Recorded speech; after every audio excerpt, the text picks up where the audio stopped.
Hello and welcome to the video. We'll be covering chapter 15 and the speech workshop today.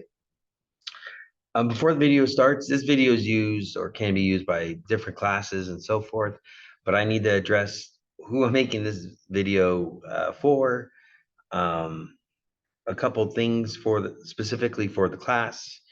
Um, First off, we really need the students who are not committed to the class. You have your friends sign in for you.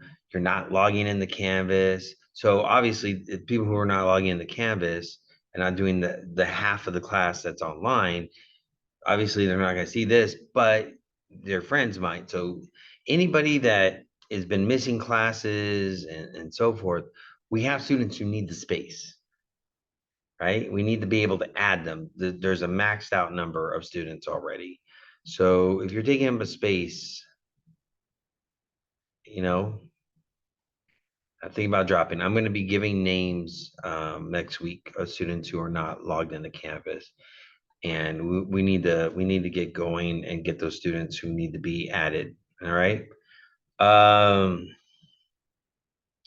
what else is there? There is what else is for the class on Saturday? I'm going to send out an announcement. It's going to have two things on it. It's going to have the speaking session, seeing what time you are speaking. Everyone needs to attend next Tuesday's class physically in person, and you need to be prepared in case you need to speak and so forth. Because I know students don't show up. Not all students show up, but you need to show up because we are going to cover the issue with the attendance and people who are not doing their part and taking up space from students who are. So that's going to be settled, and we need everyone there next week on Tuesday. The other thing that's going to be in the announcement on Saturday on Canvas is a cram session video that I made a couple semesters ago. It just covers everything again, gives a speech example as well. So that's going to be available to you. I think that's it for now. If there's anything else, I'll try to remember. Yeah, so like I said, if if you're one of those folks who are constantly on your phone in class, you can't stop talking to your friends, or you're watching videos in the back or something, it's okay. You can break up with the class. We're not going to get upset. So just FYI, wish you luck. All right, let's get going. For everybody else, welcome to the this video. Again, this covers chapter 15, and the one that most students will probably watch this for is the speech writing. I mean, the speaking session, right? The workshop, speaker workshop. I'm out of it. All right, so let's get the chapter 15 out of the way. Let's get this done. Oh, I got to turn off the video. I'm in beautiful Southgate, by the way. Dry erase board.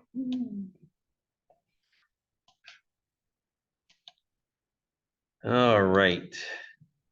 All right, chapter 15 covers using your words well. So it's not how you say your words. Chapter 15 really covers what words you say and how, your word choices and making good word choices. So the first terms, which by the way, you see these terms up here? All six of them are possibly on the test. Hint, hint, nudge, nudge. All right, denotation. Denotation is when you use a word in the official capacity, the actual definition. When you use the actual word in an official capacity, the way it's meant to be, the definition, it's a denotation, right?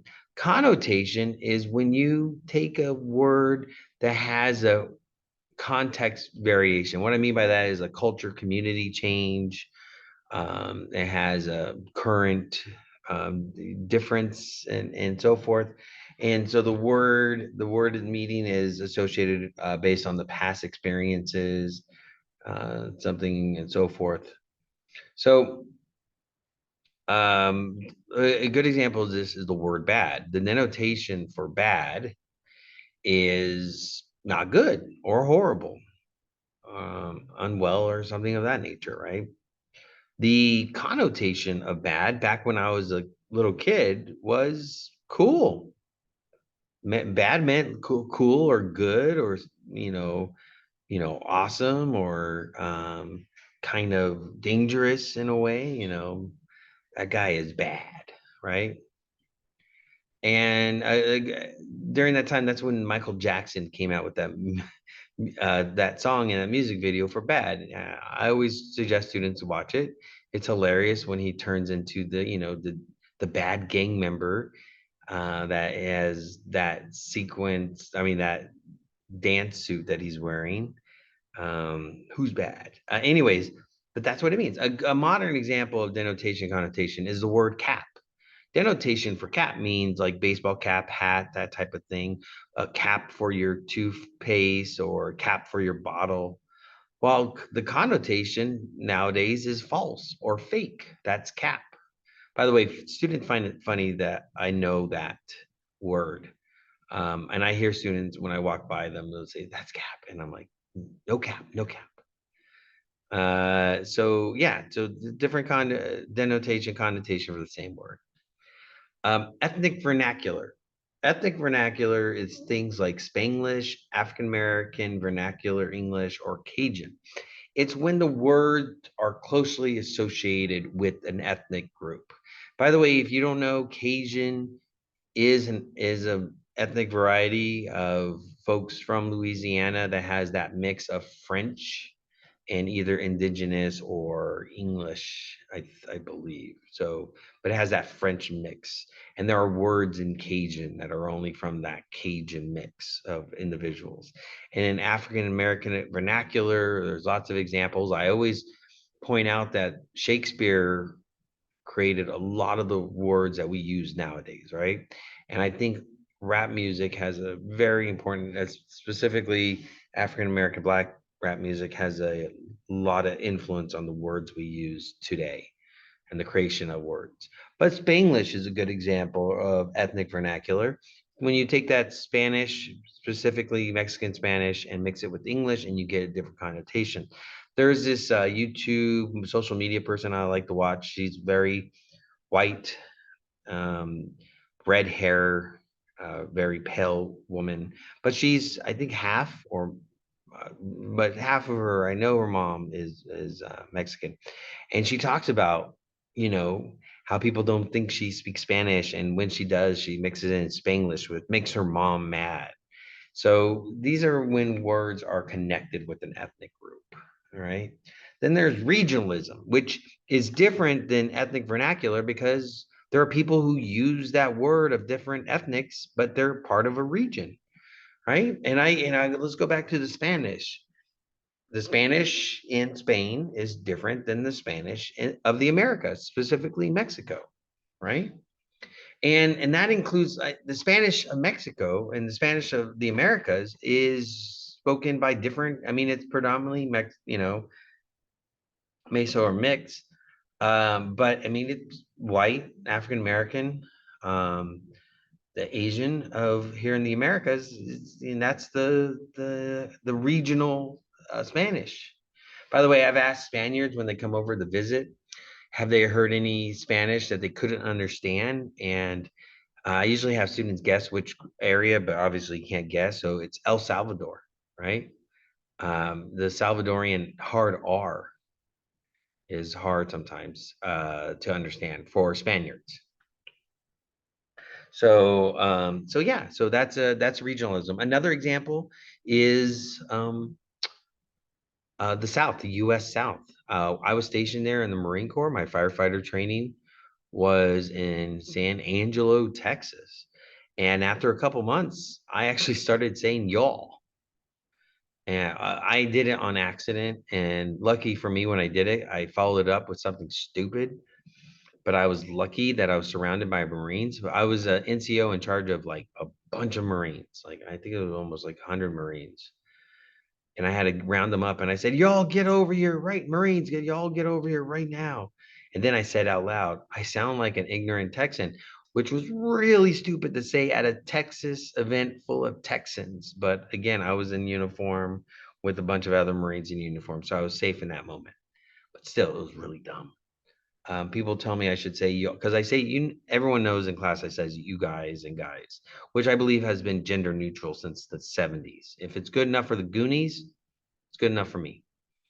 But I've had people suggest I say y'all, and I said I can't do that because that's cultural appropriation because that's regionalism from the South.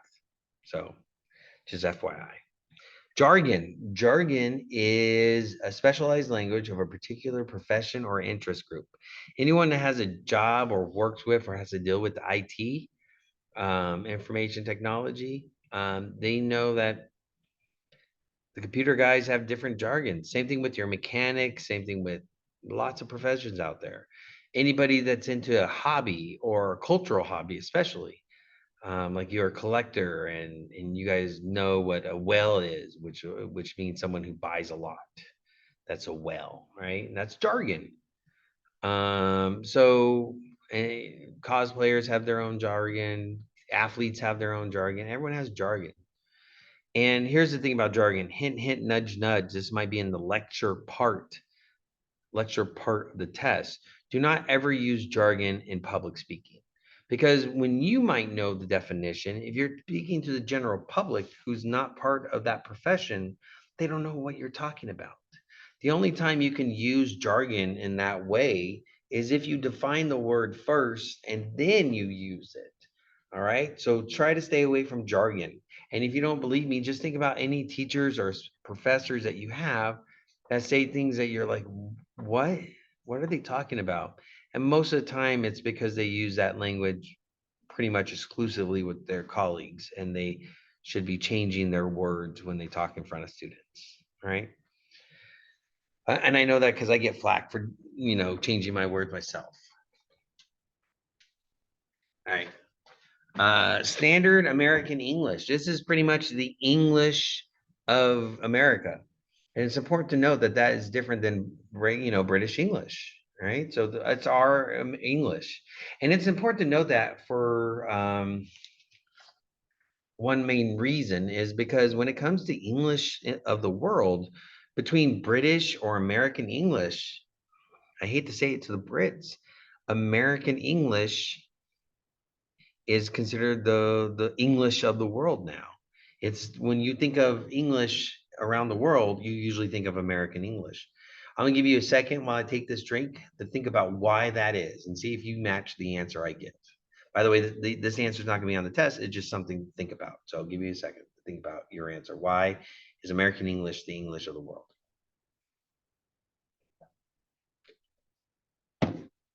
The answer is simple. Hollywood. Hollywood. And New York too, because New York started television. It really did. New York City started television. But Hollywood and Hollywood movies really put American English everywhere. And that's why it's considered even though, it comes from Great Britain, our English is the English of the world now. If you don't believe me, just go around and hear how many people say okay um, in the world. It's funny when you hear Germans say okay. Just FYI. And another thing, and I like to share this. When it comes to the American way of talking, what is considered the generic form of American talk? Is it the New Yorker, Bostonian, the Southern? Which way is considered the generic? Give you a second to think about it. The answer is us, Californian. Californians have an accent. California has word choices and so forth. And I'm not talking the guys are on the beach are going, dude and brah and what's up, man, and dang 10 and all that stuff. I'm not talking about surfer Californians. What? I'm talking everyday Californians. Because again, it goes back to Hollywood. And when movies were made, and sound was in, all the background actors, the filler speaking roles and all that stuff and even the major actors, a lot of them came from California.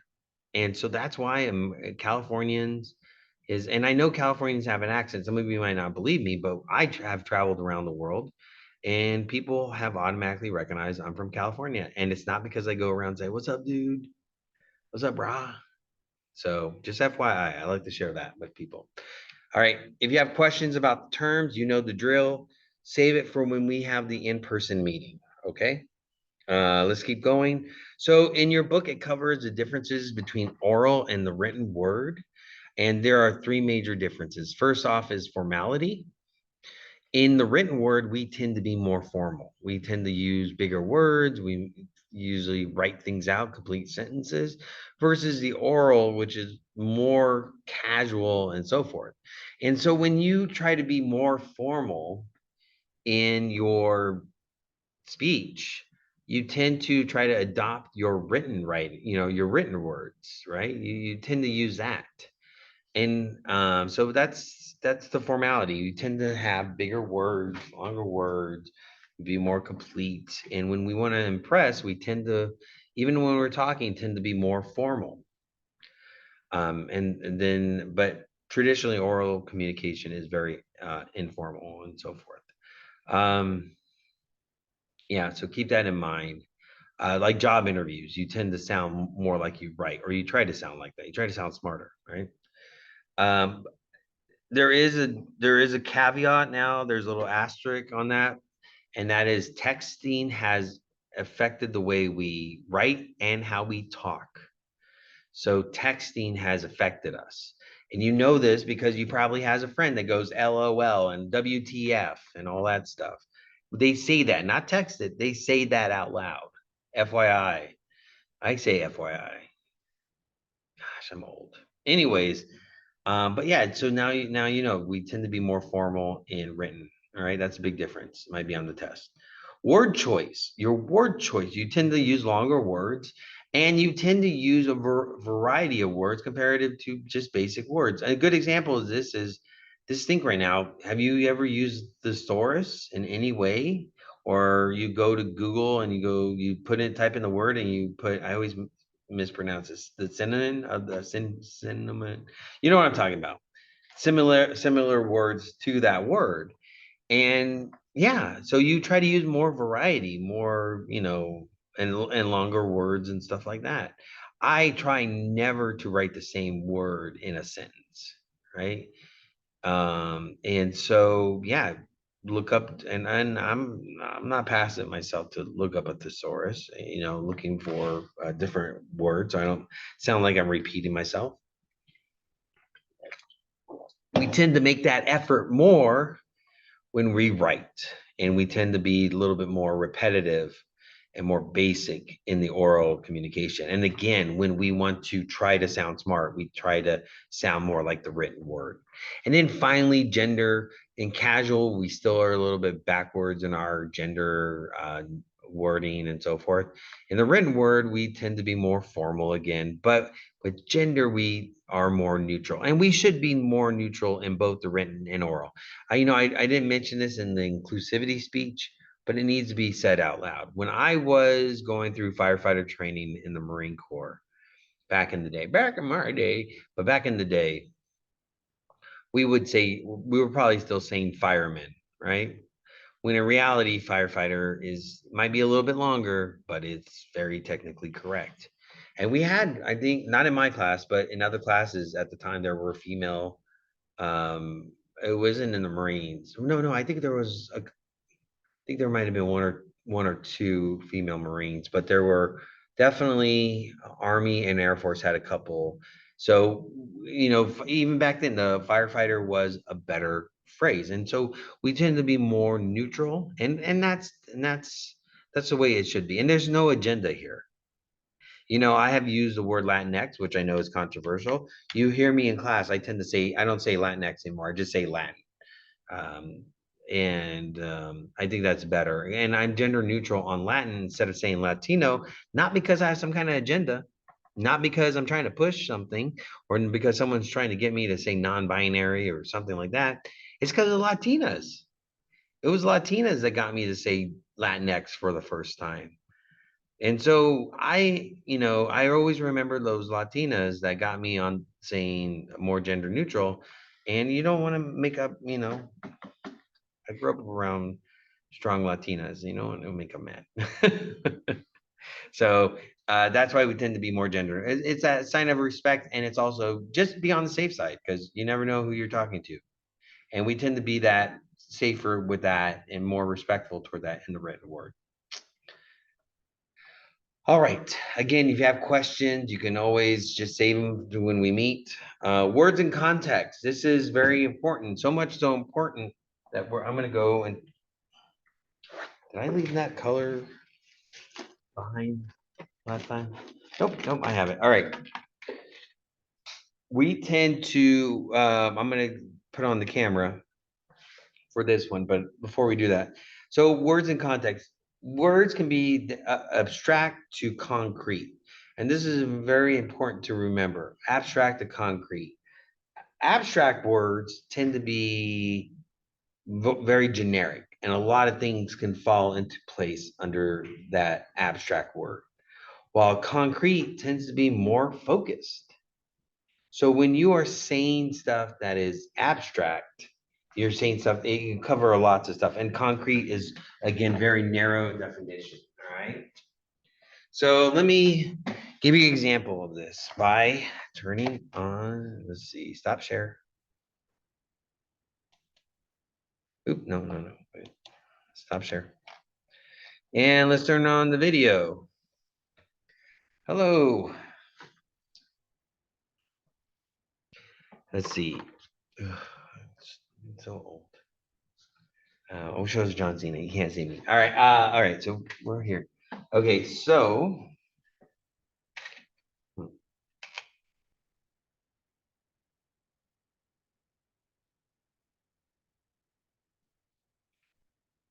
I'm using the camera to write, so it's gonna take a little longer.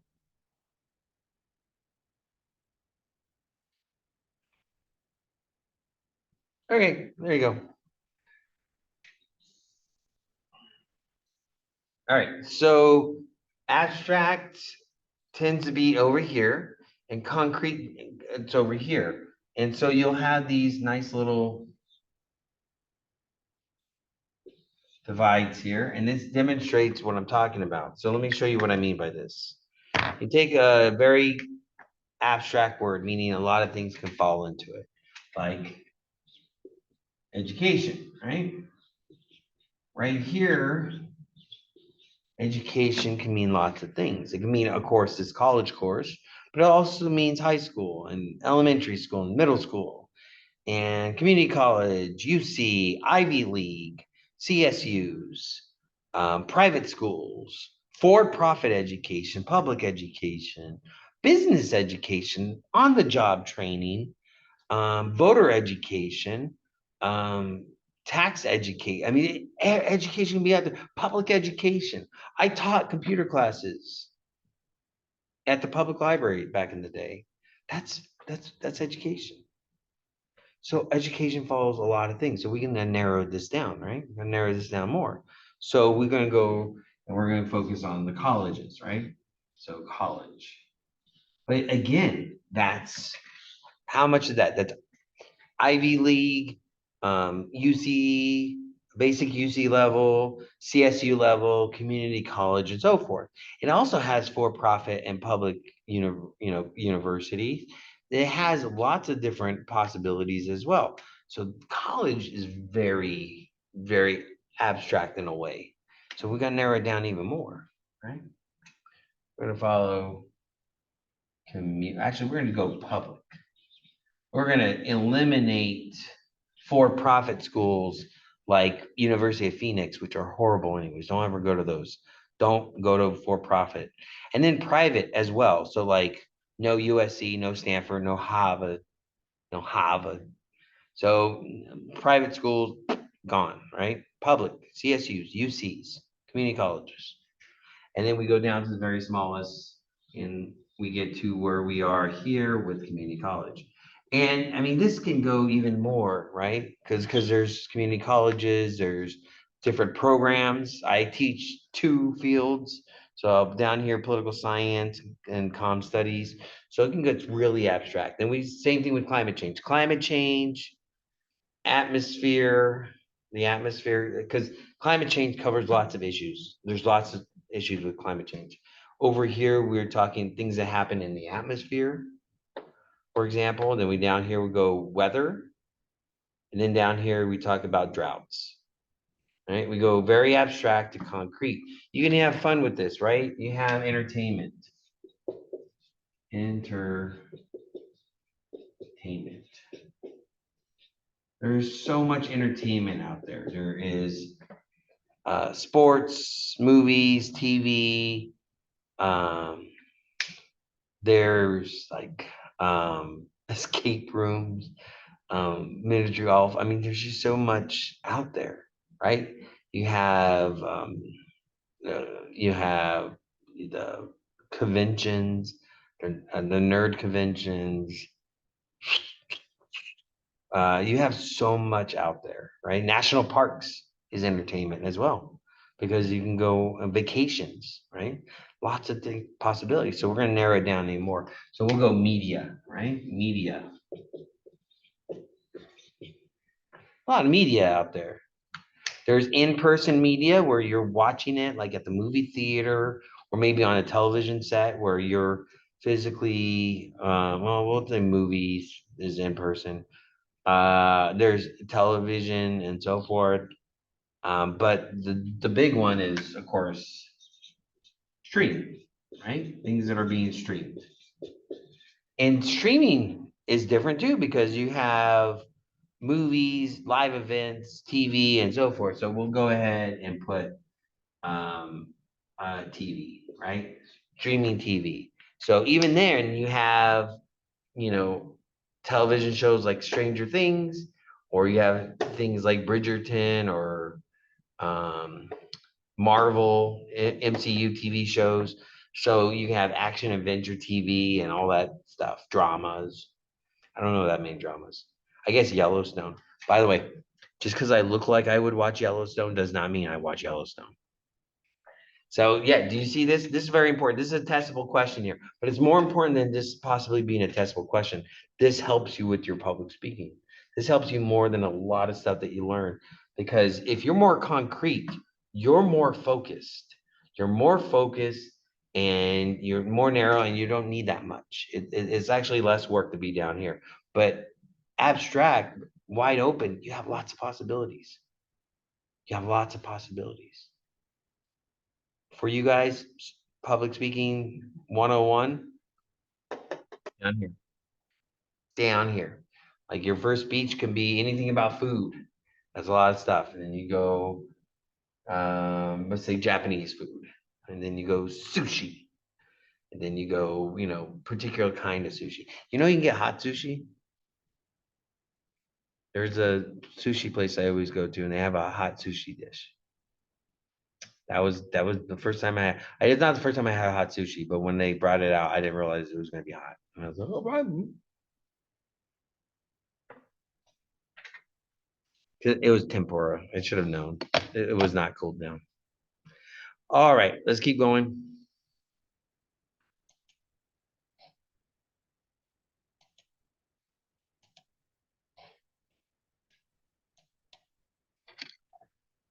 Lastly, and I'll cover this quickly. The words you use can set a tone. If you're more formal in your words, that you're bringing formality as a public speaker, you might be a little bit more. I guess I hate to say menacing in your words, meaning it's a little bit more aggressive with your word choices. So and stuff like that, or you might be more, you're trying to be conciliatory, try to say that you're here to make peace. So you would stay away from that menacing type words and be more neutral and um, open language choices that set the tone, right? And that's all by the words you use. Word usage, like what words do you choose? So you choose the tone and the word usage. And that's important because when you choose the words, you're choosing whether or not um, you're going to be formal, that you're going to recognize certain things, right? So if you're going to be, especially when you're trying to adapt to an audience, The word usage kind of helps you adapt. So like if I use the word cap in connotation, that means I'm probably speaking to a younger audience. So your word usage can set the language of the speech, right? And then finally, unbiased or neutral language. Um, Back when my political days, and again, I sound like an old man. Back in my political days, I was very successful, even as a when I was debating people, because I tend to use unbiased or neutral languages. Just think about politicians nowadays, how especially certain ones are very hostile, right? They're menacing with their words.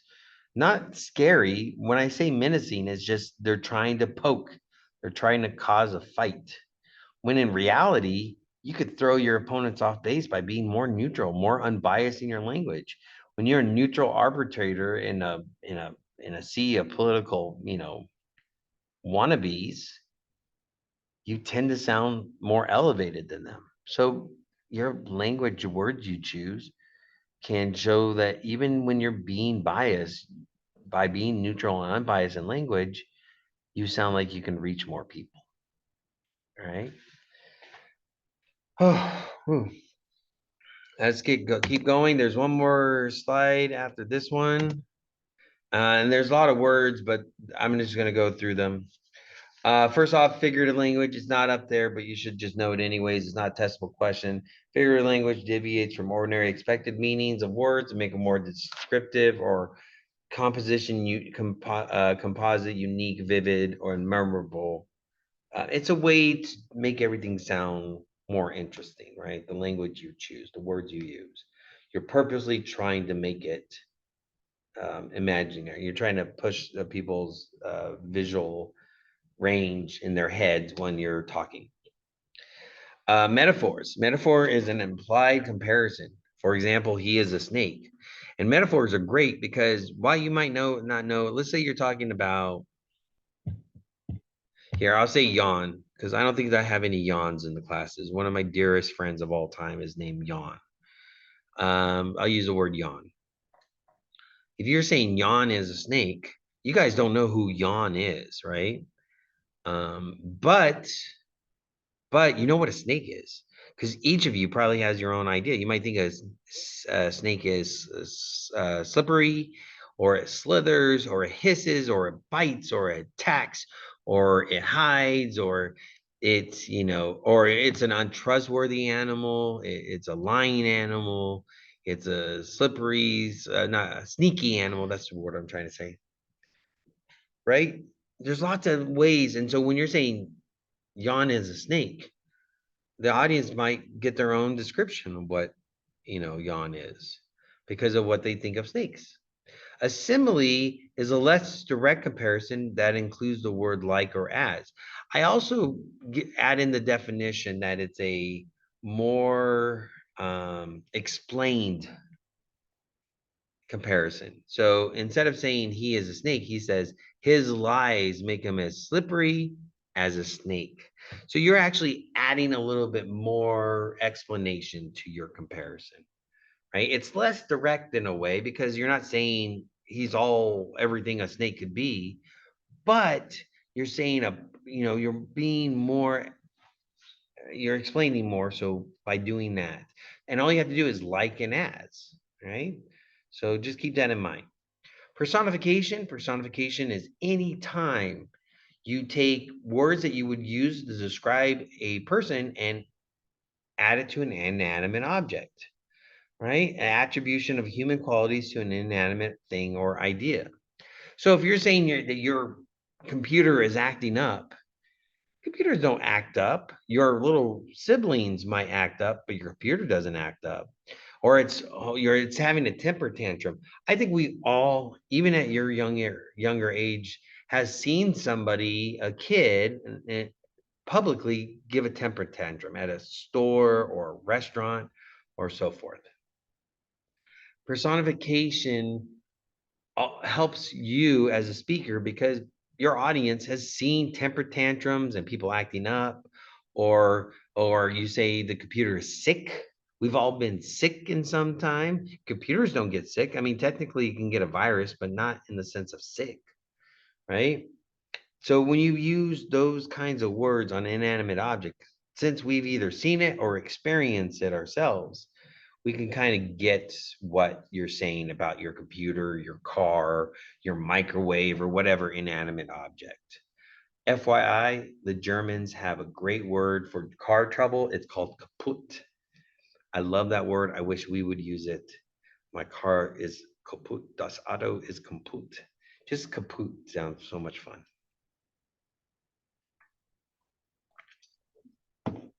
Crisis rhetoric is when you times are especially momentous or overwhelming. Literal language seems insufficient. You tend to use crisis rhetoric. This is when you try to explain something that very little people experience, and you have to give some kind of gravity to it. And usually the gravity to it is something that we've either all experienced or we have an understanding of because we've read stories and so forth.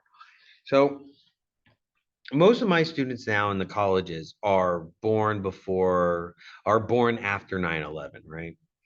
And so I remember 9/11. I wasn't there, but I remember that day very well and what I saw and what I witnessed. And it's not easy. It's not easy to explain. And for people who experience it firsthand, it's very hard to explain, especially the people who were in the debris field.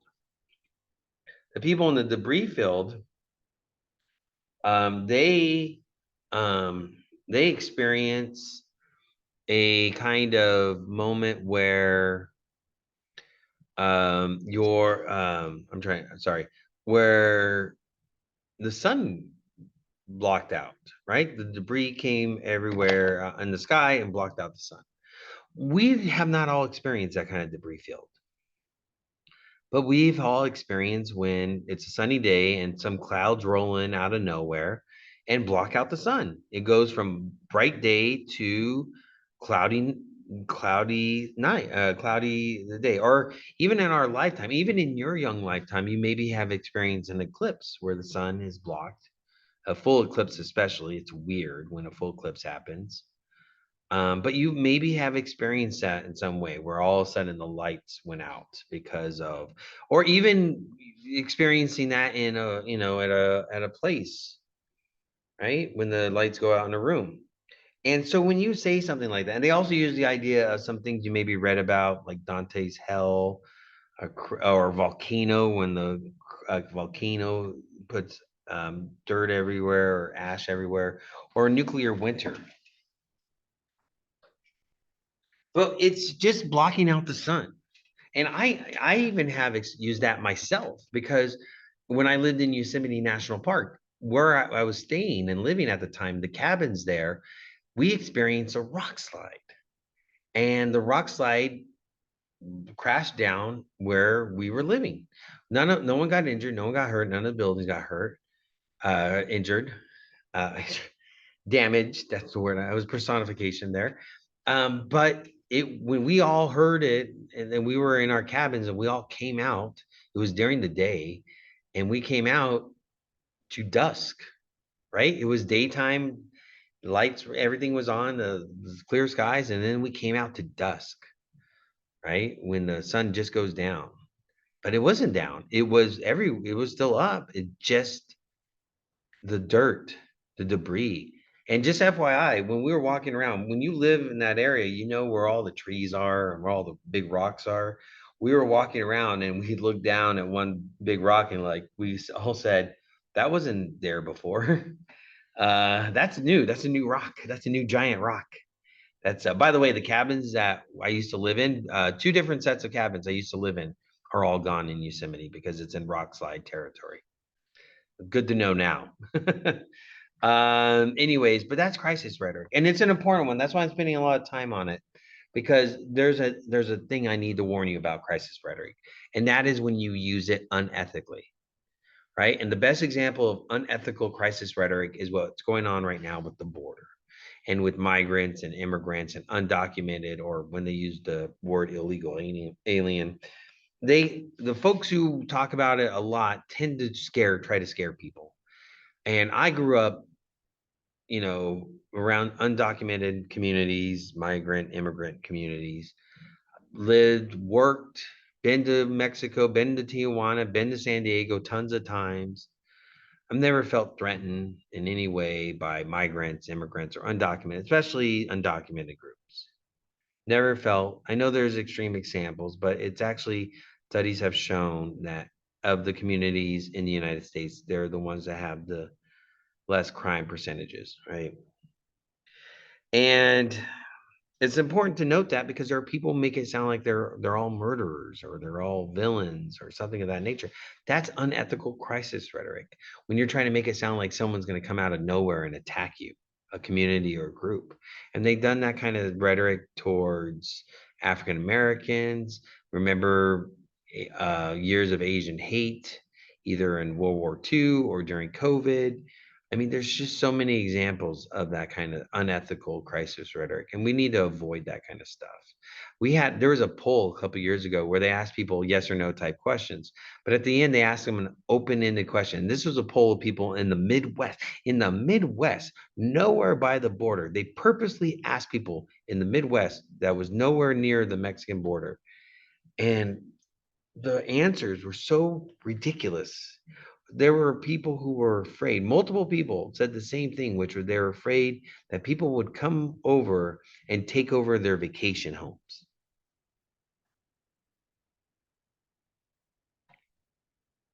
I don't have any examples of that ever happening. Maybe squatters, but usually when you're talking squatters, they're usually US citizens. So no, no, no, no. And purposely crossing to take over your vacation homes? No. That's the ill effects of crisis rhetoric. All right, now we're getting into drama, and we're going to go faster with these now because the first four terms are the ones that you're most likely to get a question about. Omission is leave out a word or a phrase the audience expects you to hear. So you're descriptive about mountain climbing, about doing the thing, but you don't actually say that they're a mountain climber. You're descriptive about it, and maybe you say it later, or you just leave it out altogether because it's obvious you're talking about mountain climbing, but you just don't say mountain climber. Inversion. Inversion is when you switch the words and you expect a different order or phrase. John F. Kennedy's "This much we pledge."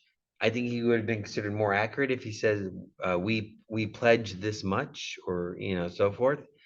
But he wanted to use pledge at the very end of the sentence. So he changed the words, expect the words around, and this much we pledge. The better example of inversion is Yoda. I mean, I bet some of you have a Yoda impression. Yoda speaks in inversion. So FYI. Suspension, out of the drama ones, this is probably the easiest one to use. Suspension is when you say the payoff last. They use the example of Coca-Cola advertising. Coca-Cola tends to talk all about its greatness and all the, nice stuff. And it's only till the end do they say Coca-Cola. That's suspension. When you there's a payoff, there's a mystery about it. All right. We took a test of 9 out of 10 people said that they prefer this soda with this crisp sweet taste, and that's why they all chose Pepsi. See, I did suspension because you thought I was going to say Coke. No, I didn't. I said Pepsi. That's an impression of one of my friends who's a professor, by the way. He does that a lot in the way I just talked.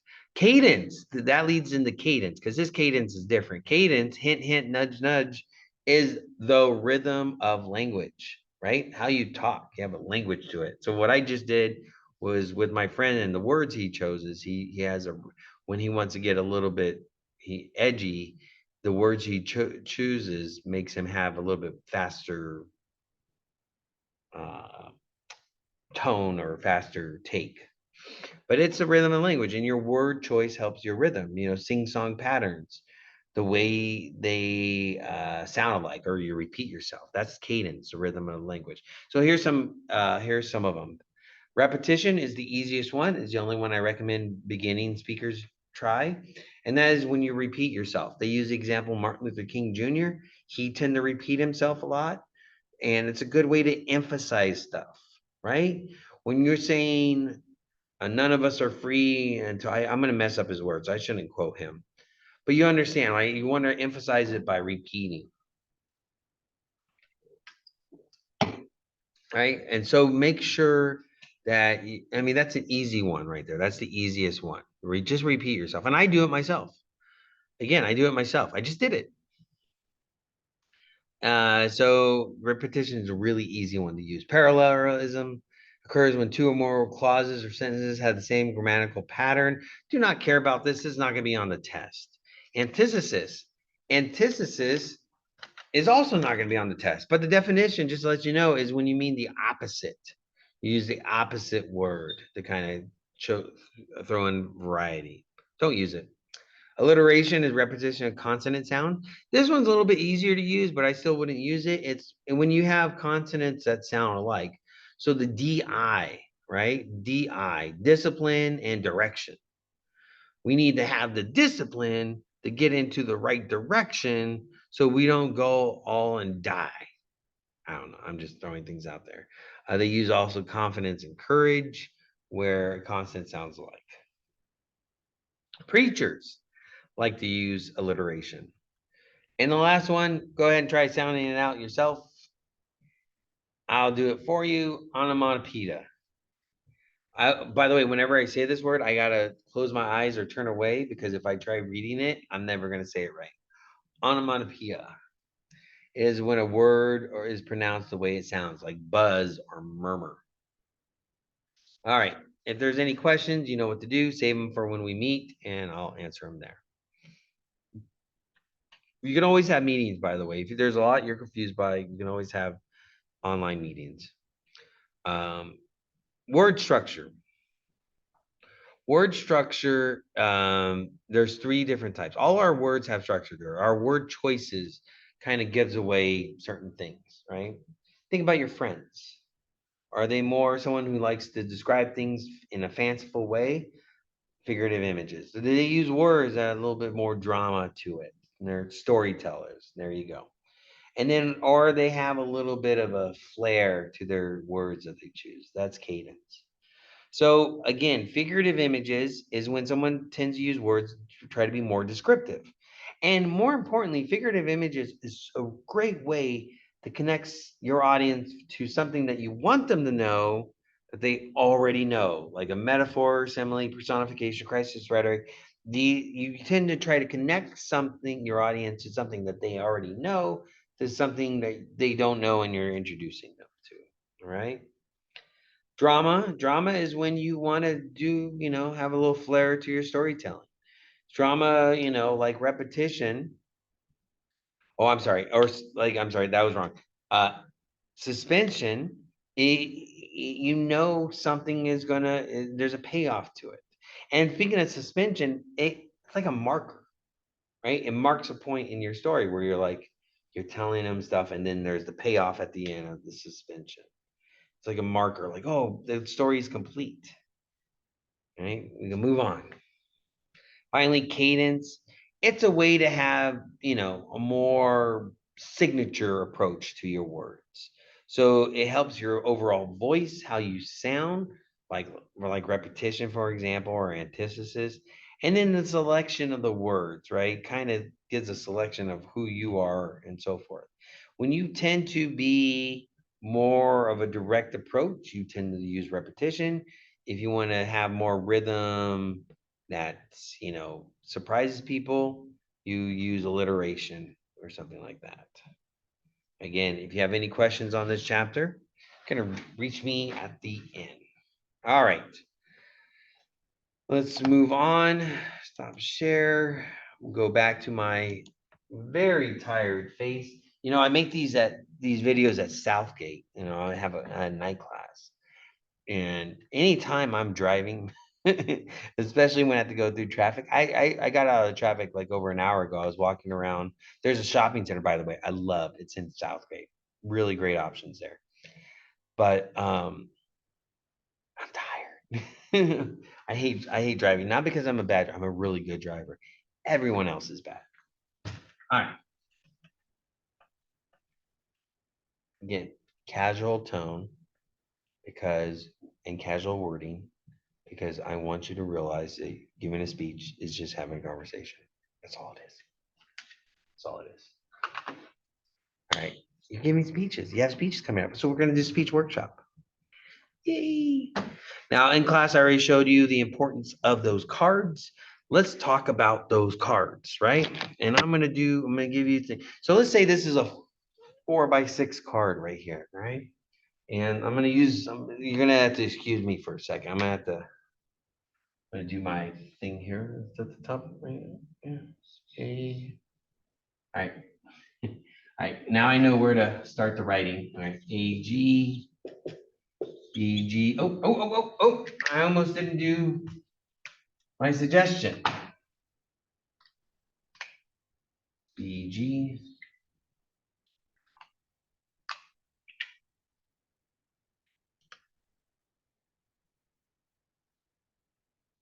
Audience relevance. Speaker credibility. Thesis. Preview. All right, so the whole point of this class and the way we teach, we're going to learn the word later, but there's a certain type of public speaking technique, and we use it. And it's the best public speaking technique, which is, for right out, don't.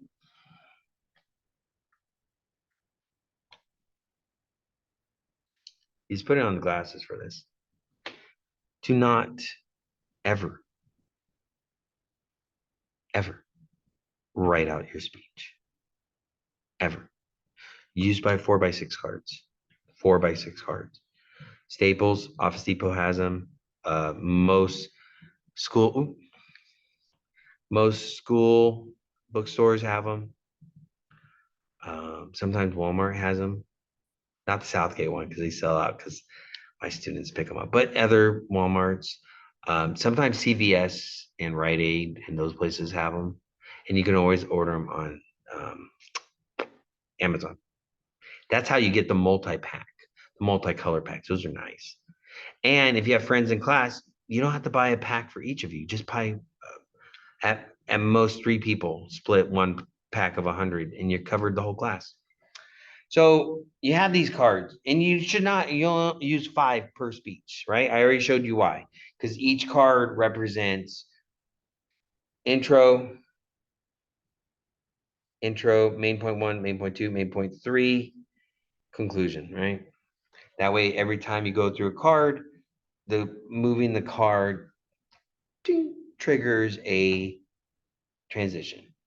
Now we're going to talk about how to write on the cards. Now we don't write out our sentences. We don't ever write out our speeches because if you do, you're going to be reading it off and you're going to go either too quick or too slow. It never works out for anybody. And if you write, you can't use a piece of paper and you can't use your cell phones. No cell phones. So when you are using the note cards and you write out your speech or you think you're clever and print it out and then copy, paste it on there.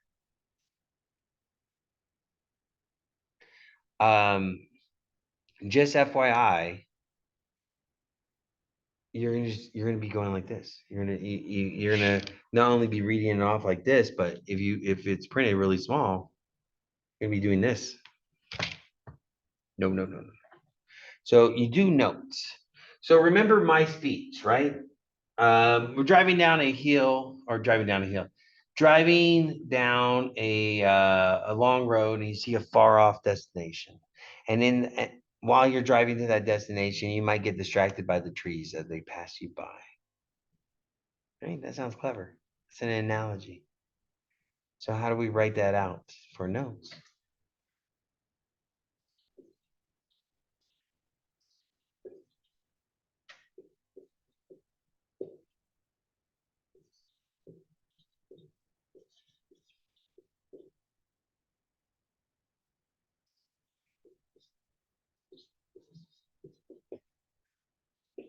I'm gonna write this probably better. Oh my gosh, I didn't even write this at all. You didn't see anything.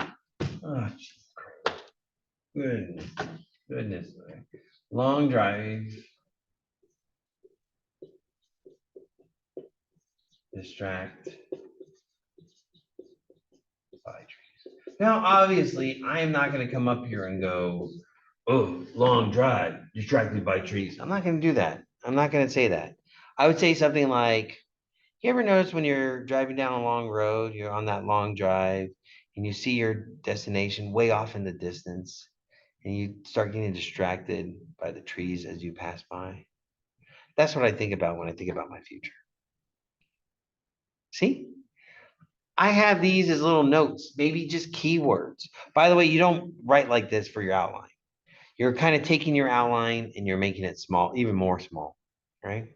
That's why we don't write out long sentences on your outline, because you tend to write out long sentences on your cards. So you just do your little notes to yourself. Because obviously, if I looked at this, I'll be like, but if I didn't know what I was, what the words are for, I'd be a little bit confused. But you will look at those as, oh, those are my keywords. Those are my notes. Same thing with everything, right? Let's just do all of them. Directing. Look, by the way, I'm using two colors, right? So use two different color pens, and then it helps you go through the sections easier, right? If you write in all the same color, you kind of get lost.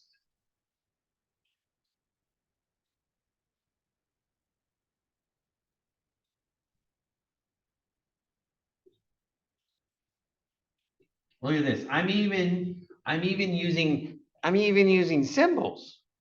I'm even using symbols. You don't have to use words. You can whatever helps you. Art plus money. All right. AR. College. Um, oops. Oops. Oh, wrong college.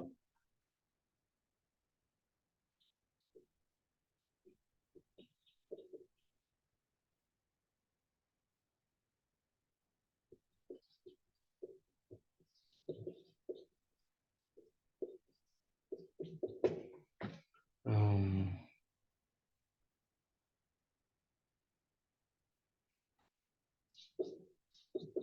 look at this. I'm using um I'm using a number. What am I gonna do with the number?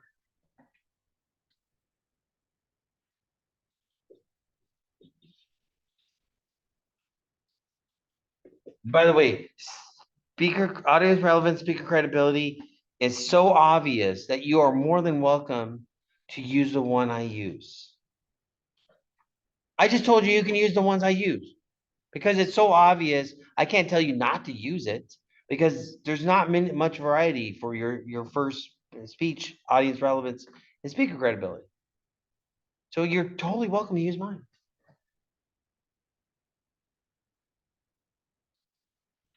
In fact, this sentence right here, you are essentially using this sentence, done research for all your speeches. You just had to add that a little bit more unique for the other part for your speech, right? Um,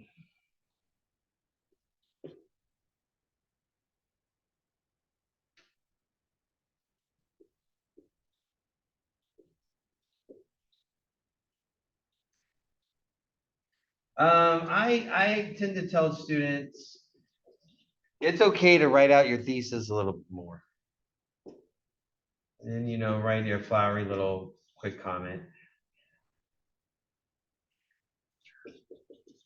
You can't see what my other part is because it's cut off, but yeah. And then this one's super easy. This one is like the easiest one because it's just one sentence. It's already one sentence. You just write your three keywords. I'm actually going to even write it even shorter. Hood, college, industry. All right. You see how it works? No, you don't, because I didn't do it. So let me do the intro using my notes. All right, about a minute and a half. I'm looking at the clock. I'm going to do this using my notes. So you're not going to see my face. You're going to hear my words. Starting a minute and a half. You ever notice when you're driving down a long road and you tend to get distracted by the trees? That's what I think about. Let me start it again because I got distracted by moving my computer. I'm gonna start it again.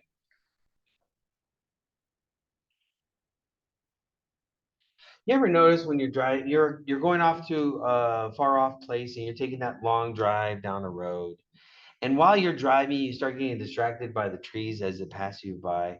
That's what I think about when I think about my future. But my future is leading me to become going into film directing because it's a very viable career. It allows me to demonstrate my art while being financially stable. You might not all want to be film directors, but you all have every students have a future, and hopefully, I will give my path will give you some examples, or you can use my story for an example. I know me, I know what I want to do in my future.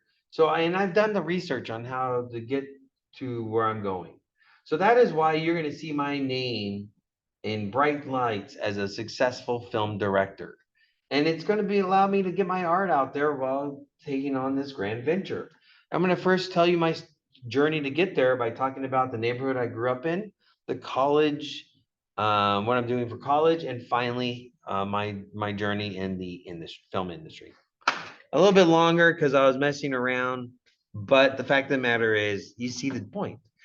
This little note writing is a way for you to just elaborate, and elaboration is very good because not only does it give you a lot to talk about, it also provides flexibility. Let's say I do this for all my whole speech and I find out in main point one, because there's a timekeeper timing you.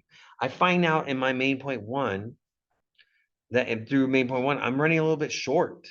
Well, guess what? By having these notes, I can then start elaborating, adding a little bit more. So that way I can fill the time. If I'm reading off a speech, it's harder to elaborate because you're kind of much define your speech. So this gives you a lot of flexibility to even cut or add time while you're speaking using the timekeeper. So how do you do that? Well, practice, practice, practice, practice, practice. Don't be afraid to practice. And we'll talk about practicing techniques in a little bit, but this is the basic 101 stuff, right? Basic 101 stuff. But before we continue, now it's time to talk about today's participation. See, I always hide the participation. Today I'm hiding the participation right here. So today's participation, and you post it in the comments. Today's participation is you're going to sell your speech. You know how movies have a tagline? Coming to the theaters, the epic journey to the center of the earth. Well, you're going to come up with an ad line for your speech. This is your journey, past, present, future. How one person started off as a kid, as a child, artist, and now is going to become a well-known painter. Come up with the tagline for your speech. Like you're going to sell your speech. Like think about your journey, main point one to main point three. Find out the epic story, how one, young musical prodigy is going to someday take on the world as a professional harmonica player. That's it. That's a tagline. Tagline, all right? That's it. That's all you're doing.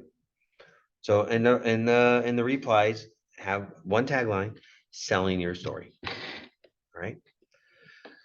Okay, I'm gonna keep this in the background while I'm talking, but I am gonna go back to shared video, but I need to do this. So do what I just said.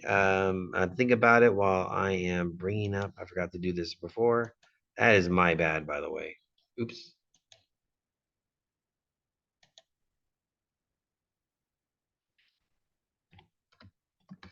All right, I should have maybe been telling you this while I'm doing the grunt work. If you have questions or need help before the speech, you can always reach me through Canvas, and we can even set up a Zoom meeting.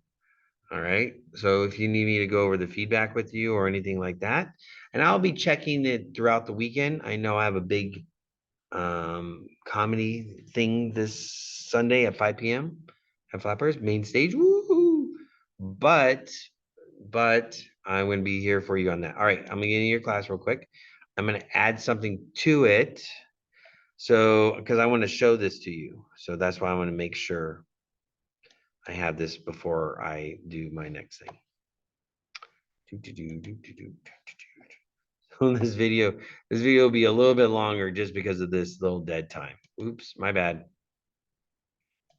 I could pause it, but eh. Oh, for some of you students in this class that I'm being made for, I saw some of you today at the Eli campus. Just FYI, that was kind of funny. All right, let's go back. I gotta get into student view. All right, share screen. I'm gonna keep my video on for this one. All right, so what we're doing here is we're in Canvas and we're gonna go to files. Remember, files is where you will have all the important documents. All the important documents. In fact, I'm gonna turn off the video because it's freezing already. All right, so we don't have the best Wi-Fi here at Southgate. All right, so I want you, if you already seen this, you've already seen the syllabus and outline, but look, something's new. First speech prompt. Now, when we go to speech day, I'm going to show you how to do it, but there's two reasons why I'm showing this to you now. First off, it's not a bad idea for you to look over this because it kind of emphasizes what's important for your speech, right? Making sure you have the 5 sections, but read the questions. And if the questions are so important, I'm going to ask a student to analyze another student over it, then maybe you should think that these questions are important to me as well, right? Did the person make a clear thesis?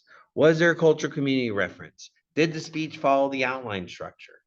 If I think it's so important that I want students to be looking for that, then obviously I'm looking for that. So it's a good idea to do this. And the other reason why I'm showing this to you is some students will print this up before the speech because this is the only thing that you could turn into me written. And I'll explain how later. If you have good handwriting, it's not a bad idea to print this before and bring a copy. Because usually it's only like 1 page of work. So it's pretty easy. All right. But we're going here for a reason. We're going here for the outline. We already seen this tons of times, right? I'm going to zoom out a bit so I can see it better. And so what I'm going to do right now, excuse me 1 second, is I'm going to give a speech example. Now, the cram session I'm going to be posting on Saturday, which actually you can find already. It's on my YouTube channel, so you can actually find it already. That has a speech example, but I'm going to give an impromptu speech example. Now, I don't have you in front of me right now, so I can't ask you for suggestions of odd jobs, but I'll think of one, right? Or I'll think of one I've used in the past. So in one of my classes, this week I did the speech on being a professional clown. So I'm going to change it to being a mime, right? I'm going to change it to being a mime, which is an actual job. I think the most well-known mime is the one they use over at SeaWorld because he's been on so many, he's been on Twitter and TikTok and all those other stuff because people, like recording him. And there was a famous mime in the 70s or something that Michael Jackson absolutely adored. All right, second Michael Jackson reference today. All right, in this class. All right, so let's get going. I'm gonna a 5-minute speech, and the reason why we're doing it this like I'm doing this like this is I want to show you the importance of these sections. They're so important that I can give a full speech by an impromptu speech and cover the times by just looking at by using the outline. All right. Just give me a second while I set up my watch, my timer. All right. Let me make sure I'm gonna turn off the sound. All right. So here we go. All right. So here we go. I gotta think of the attention getter.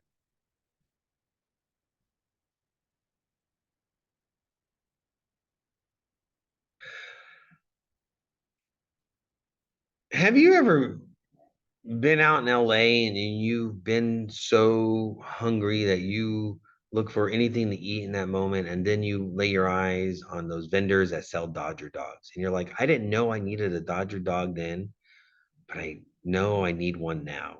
That's what I think about when I think about my future as a mime, where people don't think they need mimes in their life until they need someone to cheer them up, and they're glad they see that mime in that moment. Of course, not all of you want to be mimes. I mean, let's be honest here. Some people say it's a dying art form, but my love for it might give you ideas for whatever you're in love with too. And I know what I want to be in the future. I know who I am as a person, and I've done the research on how to become a mime. And that is why I'm proud to say that I'm going to be a successful mime in our present society. Now, that sounds a little weird, but it's showing my art and making it viable for me to have an income. And of course, when I'm talking about this, I'll talk about, the my childhood influence, how I'm going to become a mime, and then finally, where I see myself in the career. Okay, you now know where I want to be. Let's talk about where it all started. And where it all started is in my childhood. Back in the days when my parents would take me to all the different places and all the different theme parks. And I saw SeaWorld and they had a mime there. And he was so good that I always asked to go back to there. And it was because of his energy and also how I felt at the time.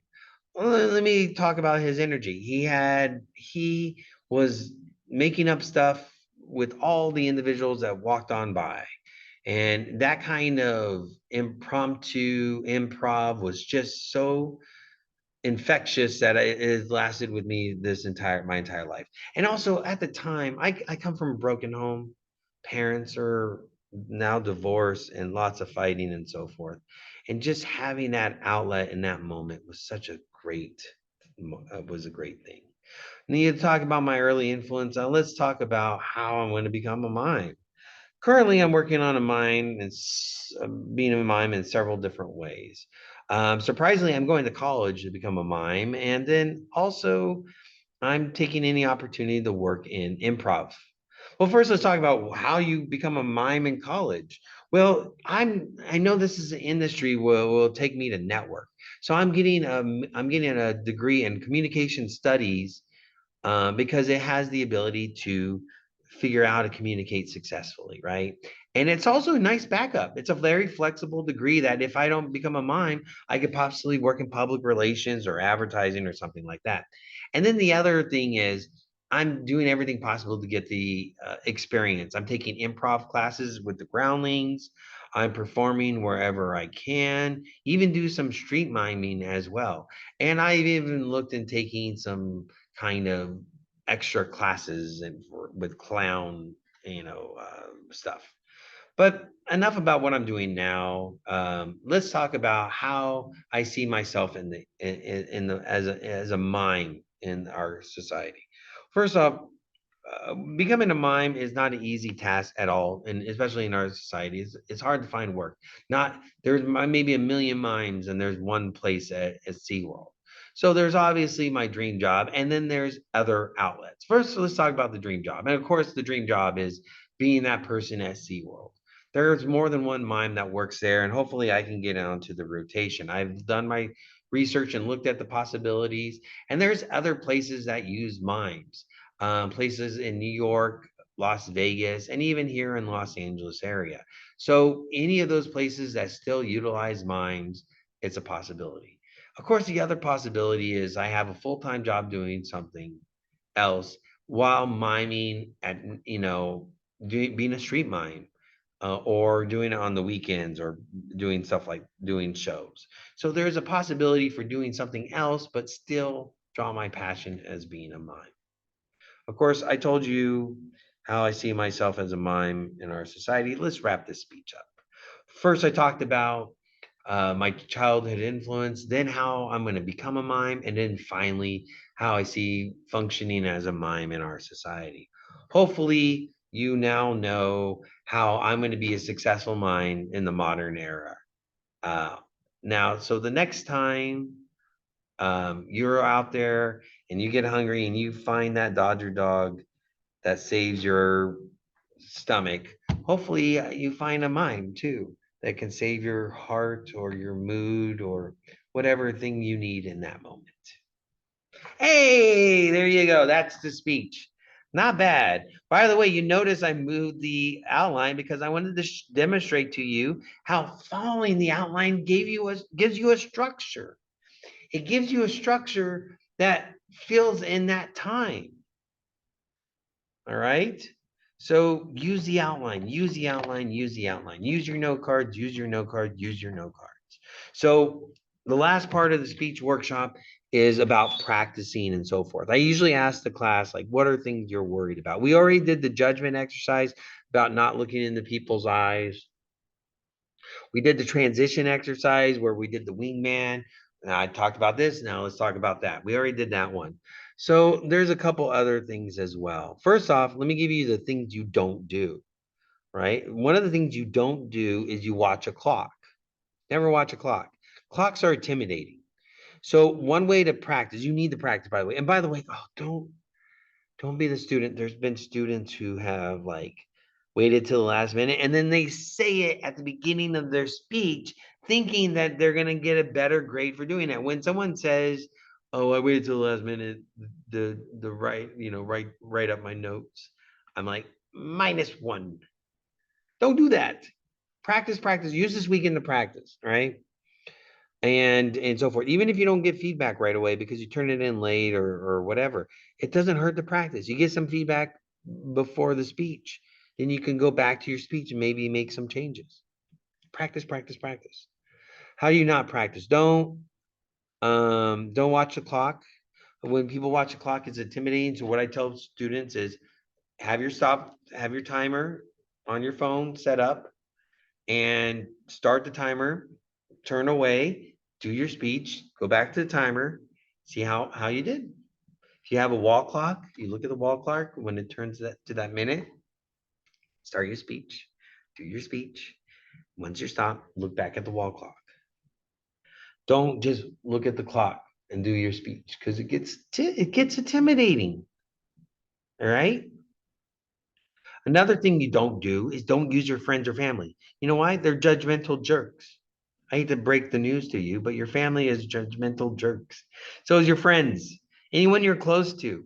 I always say the people that are not allowed to take my classes are my family members or anybody I'm close to. Actually, I think it's a conflict of interest as a professor.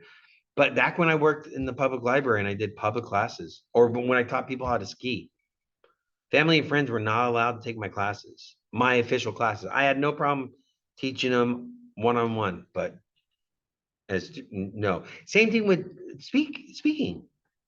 Your family will you'll be afraid of their judgment, and they will be judgmental because that's family and friends, especially siblings. So don't use them. Don't use them.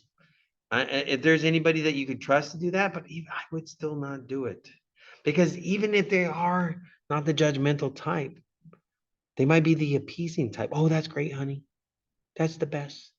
Oh, you did a great job. Your professor shouldn't have any problems with this, even though you might be way off. Don't use friends or family. If you need to practice with an audience, there's a couple ways to do it. One of my suggestions is turn on a TV. If you have a big TV, that's awesome. Turn on TV, put on America's Got Talent. And when they have the audience shot, pause it. Pause it. Screen capture it if you need to. And the reason why is that's your audience. There you go. Or you can run the show because they always point to the audience and they point to the judges. Just have it on mute, right? Here's a technique. All right, what else? Again, don't tell yourself that you're going to have problems. Get into the mindset of telling yourself you're going to get through the speech. Don't tell yourself you're going to be the best public speaker ever. Just tell yourself you're going to get through the speech just fine. Don't worry about it. It's your first speech. All I'm really looking for is to make sure you have those sections and you follow directions. That's it. I'm not looking for delivery. That's in your third speech. I'm not looking for research. That starts in your second speech. I'm looking if you follow the outline and you follow directions, right? Community culture reference, for example. By the way, my mime had a culture community reference. I talked about being from a broken home, right? So let's see what else is there. Let me give you a technique that I've told politicians. This is a very cool technique, works very well. If there's a musical act that you like, and preferably a light or down tempo beat. You don't want heavy metal, you don't want hardcore rap for this. Because it's because I like uh and look for something that has that has artist that has a 5 minute song, 5 minute song, 5 minute song, right? Because it's a 5 minute speech. And one of the artists that has a 5 minute song that it's like my favorite song of this artist is Jay-Z. His song Takeover is my favorite Jay-Z song by far. And it's a up tempo beat and it's like and it's like that's not a good speech. So, like one of my favorite artists is this guy named Chris Isaac. Not many people know him. Once you hear his most popular song, people are like, "Oh, that guy." But I love him, and he has a very mellow beat and very mellow sound. He has a song called "Talk About a Home." It's about 5 minutes, and so if I wanted to practice, I play that song lightly in the background. Start the song, start my speech. Finish my speech, turn off the song. Do it over and over and over again. So why do you do it like that? A couple reasons. One, the melody gives you a little bit of confidence because it's someone you love to hear, right? And in hearing it makes you feel good. So you now associate something that you might have problems with something that you like. Another thing is it's a great time practice situation. Oh, by the way, if you want to take pictures of this note taking or screen capture it, do it now.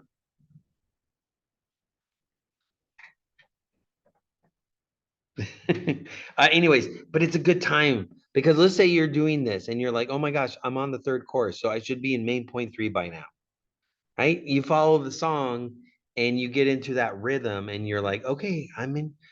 This is the down tempo. This is the end of the song. I'm hitting the conclusion right on time. It's a good little technique. You can try it or not. I think the most important part about it is associating something good with something you might have speech anxiety about. That's it. That's the reason why. Let's talk about the environment that you're speaking. This is like the best place for you to do a speech because everybody in the class is doing a speech. And so you have an audience that absolutely wants to be as helpful as possible. The other good thing about it is I'm nowhere near you or in your visual range. When I took this class as a student a long time ago, I had a I mean, he was a nice guy, but a horrible professor. Really nice guy, horrible professor. Well, I didn't say horrible. He was a good guy. I disagree with some of his things. And one of the things he did was he was the timekeeper. He was in the very back of the room, and he's grading you, and he's also the timekeeper. Horrible idea. Horrible idea. And the reason why that's horrible is because he's the one that's grading you, and so you're kind of intimidated by him. And so most of the people who came up never looked away from him. And they lost points for not making eye contact with the audience. They're all looking at him. And then also he's grading you, so you're afraid of his judgment. So when you give a speech in my class, the timekeeper is another student. Yay. And I try to be off to the left or off to the right where you don't see me. I'm John Cena. You can't see me. And if you do look in my direction, I give you one of these pointing to your audience because you're not supposed to look at me. Because again, sometimes I yawn. You don't want to see that because you're like, oh my God, he's bored. No, I'm trying to get some air. So don't stress. Okay. Don't stress. Let's see, what else is there? Yeah. Make sure you're well rested. For the students that I'm making this video for, I know it's hard considering it's the end of that day, but I know when you guys actually get out, and I know and the class starts at 3, there's time for you to go have a seat. Don't go running around with your friends or like, just go find a place to chill for a sec, relax. Um, Try to make sure you're well fed. Make sure you eat food that doesn't disagree with you later. Today I felt a little bit bad because I had Taco Bell yesterday. I shouldn't have done that, but I was lazy. It was rainy. I didn't want to. I try to make up excuses to have Taco Bell. I really need to stop doing that. So good though. So bad. All right. Let's see. Yeah. So yeah, just lots of different techniques. Most important technique is don't tell yourself bad things, right? Just little stuff. Practice, practice, practice. You're gonna find it's a lot easier to read off notes if you already have your speech planned out and you're well versed in it. The notes are just reminders of things you already know because you practice, practice, practice. All right, I think that's it. I covered everything in the speech workshop. I'm trying to think if I forget anything. Um, Reminder, cram session is going to be posted this week. Speech session. Look for the announcement on Saturday. You can already go to the cram session because you have access to my YouTube channel already. So that's available to you right now. If you have questions, contact me in Canvas. There is a participation. It was hidden in the video. You need to watch the video to get the participation. All right, so get to it and we'll see you for your speeches. Have a good day.